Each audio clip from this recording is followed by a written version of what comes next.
Today I'm going to be taking a look at the forehand ground stroke of Jay.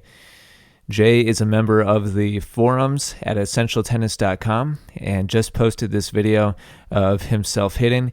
And I decided I'm going to take a look at your forehand, Jay, because the angle that this was shot from is very similar to some good footage I have of Andre Agassi. And this footage on the right was given to me by Will at fuzzyyellowballs.com. Will, thank you very much for allowing me to use this footage. Now, Jay, we're going to go ahead and start taking a look at what you have going on here.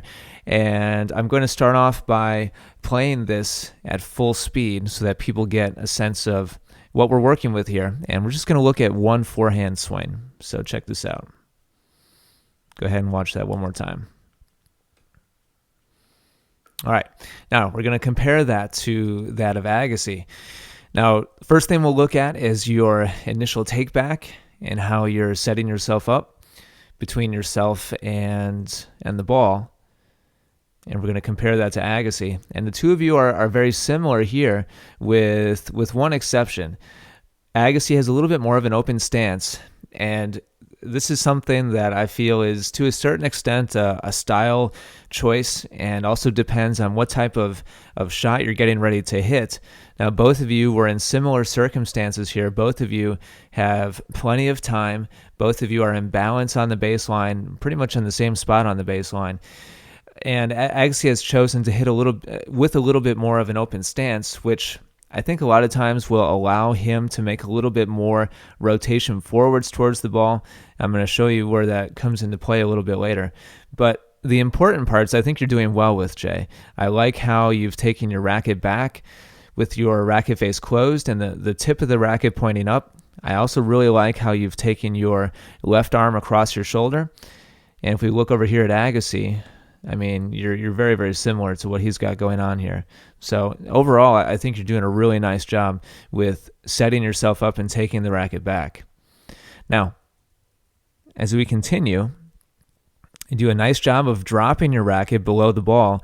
I'm going to guess that you make a good amount of topspin on your forehand, and we'll take a look at Agassi as well as he drops.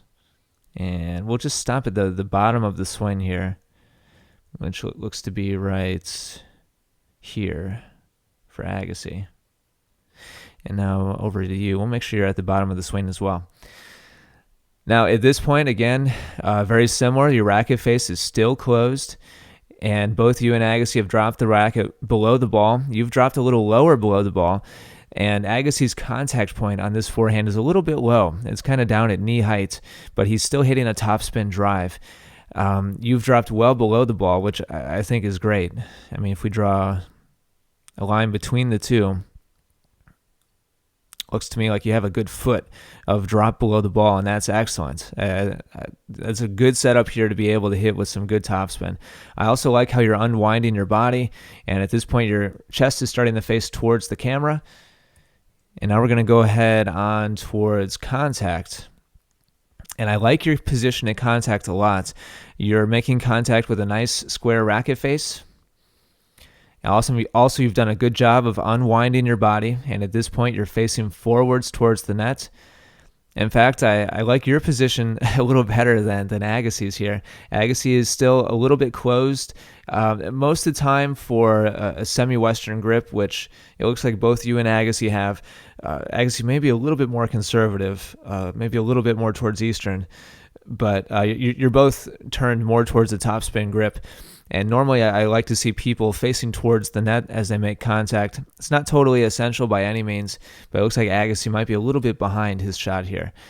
Here we see at the next frame, he's now facing forwards towards the net. So he's rotating forwards as well. But you've done a nice job of getting out in front of yourself and making contact out in front. So this is probably one of the best things that you do about your swing. Now, moving forwards is what you really need to work on. You have a windshield wiper type follow through, which is fine. And I chose this forehand from Agassi because he does the same. He makes a windshield wiper follow through in this video. But the problem here is where your racket really slows down and stops, which is right here in front of you. And your racket at this point is pointing out to your left.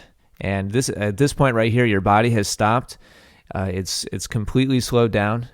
And if we look at Agassi, we see that his racket doesn't slow down and stop until it's well over on the left side of his body, and the tip of his racket is pointing back towards the back curtain, as opposed to yours, which again is pointing to the left. I also want you to notice his chest, which is pointing out to his left.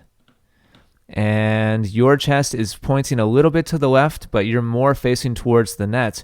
Your body has stopped rotating, and this is the biggest thing for you to work on, in my opinion, Jay. Your core needs to rotate a little more, and your hand and your arm need to bring the racket over towards your left side more. Your follow-through is abbreviated, and it's not traveling as far as it should, and so your potential to create power and spin is just not what it should be. And you could argue and say that, well, Agassi follows through longer because he's accelerating faster, he's hitting the ball harder. Well, it's kind of the chicken or the egg there. If you want to accelerate faster, if you want to make more speed and more power, you have to lengthen your swing. And this is going to be the biggest way for you to do that, is in this position right here, because your follow-through is just too abbreviated. So again, let's go back to yours, and we'll just watch this in slow motion as you make contact to come around and across. And you finish with your palm and your racket facing towards the net, whereas Agassi, let me take this back a couple of steps, as he follows through, goes completely over to his left side. And if you watch this entire video of Agassi, which is on YouTube, if you go over to Fuzzyola Ball's page, you'll see that he hits a variety of forehands in this video. He hits some that are very traditional, up over his shoulder. He hits others that are more of a windshield wiper follow-through, like this one that I chose. But in each one, he finishes well over on his left side with his racket. If you were standing over to his right, let's say if you're in the crowd, like over here somewhere, you'd be able to see his racket back behind him, behind his back. And Jay, your racket never gets back there. And so I think that's the biggest thing for you to work on. But Jay, keep up the good work. Thank you for posting on the forums at essentialtennis.com. And maybe I can help you out again in the future with some video analysis.